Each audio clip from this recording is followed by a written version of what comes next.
بسم اللہ الرحمن الرحیم۔ السلام علیکم خواتین و حضرات، ہم نے اس بات پر کبھی غور نہیں کیا کہ لوگوں کو پیسے کی، روپے کی اتنی ضرورت نہیں ہوتی جتنی احترام کی، عزت نفس کی، توقیر ذات کی ہوتی ہے، اور ہمارے ملک میں بدقسمتی سے اس کا رواج بڑا کم ہے، اور ہم نے کبھی اس بات کی طرف توجہ نہیں دی۔ آپ حیران ہو کے سوچتے ہوں گے کہ وہ لوگ جو پیسہ کماتے ہیں، چراتے ہیں، رشوت لیتے ہیں،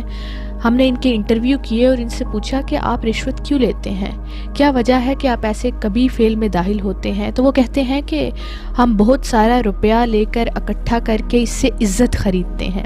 پیسہ زیادہ ہوگا تو دیکھیے نا آپ لوگ پھر انہیں سلام کریں گے۔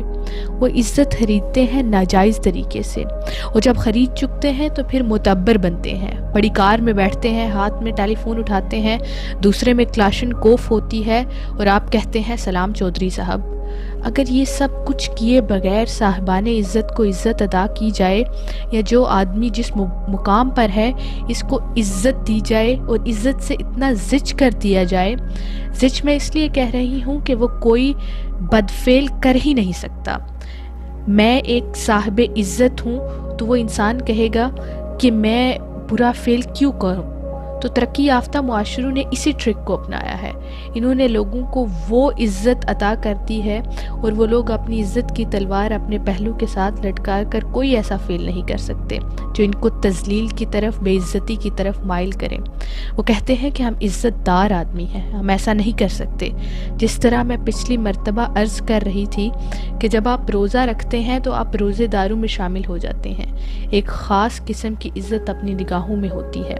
پھر چاہے آپ کہیں بھی ہوں، غسلخانے میں ہوں، بند کوٹھوں میں ہوں، چھپے ہوئے ہوں، پانی چوروں کی طرح نہیں پیتے، کوئی چیز نہیں کھاتے، کوئی آپ کے اوپر سپاہی نہیں ہوتا، تھانے دار نہیں ہوتا، کوئی بھی آپ کو دیکھ نہیں رہا ہوتا، لیکن پھر بھی آپ روزہ نہیں توڑتے، کیونکہ آپ جانتے ہیں کہ آپ روزے دار ہیں، آپ روزہ رکھنے والوں میں شامل ہیں۔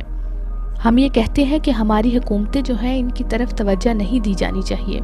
میں یہ سمجھتی ہوں کہ حکومتیں تو بڑی بے معنی اور لا یعنی سی چیزیں ہوتی ہیں، ایک دوسرے کی بیمار پرسی، ایک دوسرے کی مزاج پرسی انسان ہی کرتے ہیں، وہی ایک دوسرے کا پالن کر سکتے ہیں، وہی ایک دوسرے کو سہارا دے سکتے ہیں، حکومتیں کبھی نہیں دے سکتی۔ تو میں یہ دیکھ رہی ہوں کہ ہمارے معاشرے میں یہ چیز کم ہو رہی ہے، اور ہمیں ایک ایسے مراکز کی اور ایسے ڈیروں کی ضرورت ہے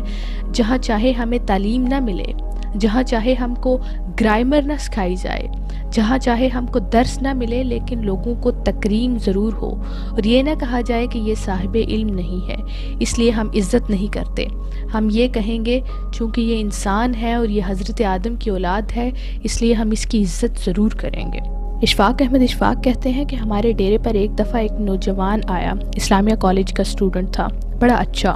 اور وہ سائیکل پر بیٹھا ہوا تھا اور سائیکل لے کر ہی ہمارے ڈیرے کے اندر آ گیا، اور جس چارپائی پر بابا جی بیٹھے تھے اس کے قریب آ کے رکا، اور بابا جی کی چارپائی پر اس نے اپنا پیر رکھ دیا، اور پھر کہنے لگا کہ او بابا، کیا تو لوگوں کو غلط تعلیم دے رہا ہے، ان کو الٹی الٹی باتیں بتا رہا ہے۔ اس پر ہم سب بہت ناراض ہوئے کہ جناب یہ بات کرنے کا کیا طریقہ ہوا۔ اس نے مزید کہا کہ تجھے پتہ ہے نا کہ انسان جو ہے وہ ایولیوشن کے ساتھ انسان بنا ہے، پہلے انسان بندر ہوتا تھا۔ بابا جی نے کہا کہ بیٹا تم کم سے کم یہ بات تو نہ ہی کرو، ہماری تو عزت افزائی ہوئی ہے، ہم تو پیغمبروں کی اولاد میں سے ہیں۔ ہم سب بڑے حیران ہوئے، کہنے لگے یہ بابا آدم کا بیٹا ہے، آج ہمارے پاس تشریف لایا ہے،